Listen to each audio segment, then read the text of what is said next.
এদিকে অনেক অনেক ধন্যবাদ। 11:45 সময় আমরা সংবাদ পাই টঙ্গী মিল গেটে জুট গুদামে আগুন। সংবাদ প্রাপ্তির সাথে সাথে 4 মিনিটের ভিতরেই আমাদের টঙ্গী থেকে 3টা ইউনিট ঘটনাস্থলে এসে পৌঁছে, কিন্তু আগুনের ভয়াবহতা দেখে সাথে সাথে সে সাহায্য চায়। উত্তরা ফায়ার স্টেশন থেকে আমাদের 2টা গাড়ি এবং গাজীপুর থেকে আরও 2টা গাড়ি ঘটনাস্থলে এসে পৌঁছে দেখে যে চারিদিক দিয়ে আগুনটা ছড়িয়ে গেছে। উত্তর পূর্ব পাশে যে দিক থেকে আগুনটা লাগছিল তার পাশে 6তলা একটা ভবন ছিল, যাতে 6তলা ভবনে আগুনটা ছড়াতে না পারে সেই দিকে আমাদের লোকজন ব্যারিকেড দেয় এবং পশ্চিম পাশেও ব্যারিকেড দেয়, যাতে আবাসিক ভবন একটা ছিল, অনেকগুলো ছিল, এবং ওইদিকে চায়না জুট গুদাম ছিল, ওইদিকে একটা ব্যারিকেড দেওয়ার কারণে আগুনটা আর চারিদিকে বৃদ্ধি পাইতে পারে না। আমাদের ফায়ার সার্ভিসের ফায়ার ফাইটারদের অক্লান্ত চেষ্টায় আমরা একটা বৃত্তের ভিতরে আগুনটা নিয়ে আসি, কিন্তু সবচেয়ে বড় সমস্যা হয়েছে যখনই কোনো দুর্ঘটনা সংঘটিত হয়, এলাকার যারা লোকজন থাকে, যারা জুট গুদামের মালিক থাকে, সবাই চায় তার গুদামটা বাঁচাতে। এই যে ডেলিভারিজ নিয়ে টানা হুচরা করা হয়, ডেলিভারিজ কীভাবে লেআউট করতে হয়, একটা ডেলিভারিজ লেআউট করার পরে এটাকে গুটাইয়া আবার আমাদের নিয়মতান্ত্রিকভাবে এটাকে গুটানো, আবার নতুন করে লেআউট করা, এটা একটু সমস্যা হয়ে দাঁড়ায়। তারপর আল্লাহর অশেষ রহমতে যারা এলাকার জনগণ ছিলেন, সাংবাদিক ভাইরা ছিলেন, ভলান্টিয়ার ছিলেন, সবার প্রচেষ্টায়, এলাকার জনগণের প্রচেষ্টায় আমরা আগুনটা 1টা 30 মিনিটের সময় নিয়ন্ত্রণে নিয়ে আসি। এখানে আপনারা দেখতে পাচ্ছেন জুটের জুট আমরা ব্যবহার করা হয়, গার্মেন্টসের জুটগুলো, এগুলো এনে মজুত করা হয়, এখান থেকে বিক্রি করা হয়, এগুলোই পড়ছে বেশি। 6 থেকে 7টা, এখনও আমরা ক্লিয়ার না কয়টা গুদাম পড়ছে, 6 থেকে 7টা গুদাম পড়তে পারে। এলাকার তো আপনারা সবাই জানেন যে মিল গেটে আগুন মানে পানির ক্রাইসিস।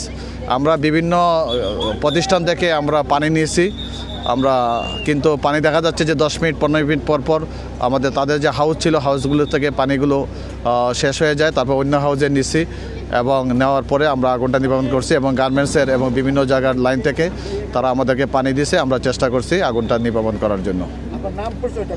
আমার নাম কাজী নাজমুজ্জামান, সহকারী পরিচালক, ঢাকা। আগুন লাগার কারণ যেহেতু আমরা এখনও ফায়ার ফাইটিং করতেছি, আমরা যাই নাই যে কী কারণে আগুনটা লাগছে, এখনও কিন্তু শেষ হয় নাই।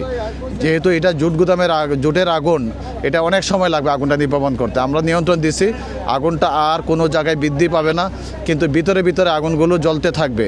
এই জুটের যে গাইডগুলো যেগুলো আছে এগুলোকে সরাতে হবে, না সরানো পর্যন্ত। আমি শেষ করিনি।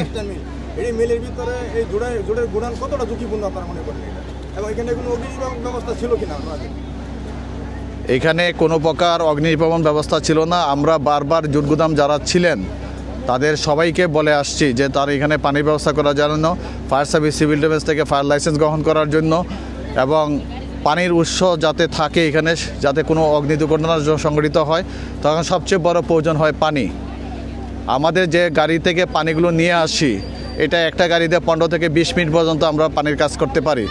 এরপরে পানিটা কিন্তু আমাদের টানা গাড়ির যে পাম্পগুলো থাকে, বিভিন্ন রিজার্ভ থেকে, পানি থেকে অথবা নদী থেকে, খাল থেকে আমরা পানিগুলো নিয়ে থাকি, যার কারণে আমরা বারবার তাদেরকে বলছি এখানে রিজার্ভ ট্যাঙ্কি করেন, এখানে পানির ব্যবস্থা করেন, নোটিশও প্রদান করা হয়েছে তাদেরকে।